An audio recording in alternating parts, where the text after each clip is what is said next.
I'm going to read from the first Diary of a Wimpy Kid book. September, Tuesday. First of all, let me get something straight. This is a journal, not a diary. I know what it says on the cover, but when Mom went out to buy this thing, I specifically told her to get me one that didn't say diary on it. Great. All I need is for some jerk to catch me carrying this book around and get the wrong idea. And Greg gets punched by a bully. The other thing I want to clear up right away is that this was Mom's idea, not mine. But if she thinks I'm going to write down my feelings in here or whatever, she's crazy. So just don't expect me to be all Dear Diary this and Dear Diary that. The only reason I agreed to do this at all is because I figure later on when I'm rich and famous, I'll have better things to do than answer people's stupid questions all day long. So this book is going to come in handy. And there's a bunch of press, the media is there. Gregory, tell us about your childhood. Were you always so smart and handsome? Greg says, here's my journal. Now shoo. Like I said, I'll be famous one day, but for now I'm stuck in middle school with a bunch of morons. Let me just say for the record that I think middle school is the dumbest idea ever invented. You got kids like me who haven't hit their growth spurt yet, mixed in with these gorillas who need to shave twice a day.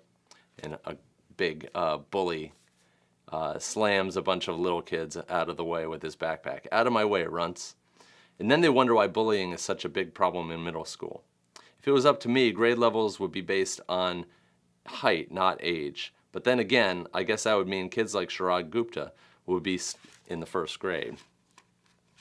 Today is the first day of school, and right now we're just waiting around for the teacher to hurry up and finish the seating chart. So I figure I might as well write in this book to pass the time. By the way, let me give you some good advice.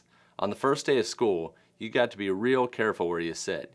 You walk into the classroom and just plunk your stuff down on any old desk, and the next thing you know, the teacher is saying, I hope you all like where you're sitting because these are your permanent seats. And Greg is sitting between two freaky-looking kids and throws up his pencil and paper and screams. So in this class, I got stuck with Chris Hosey in front of me and Lionel James in back of me.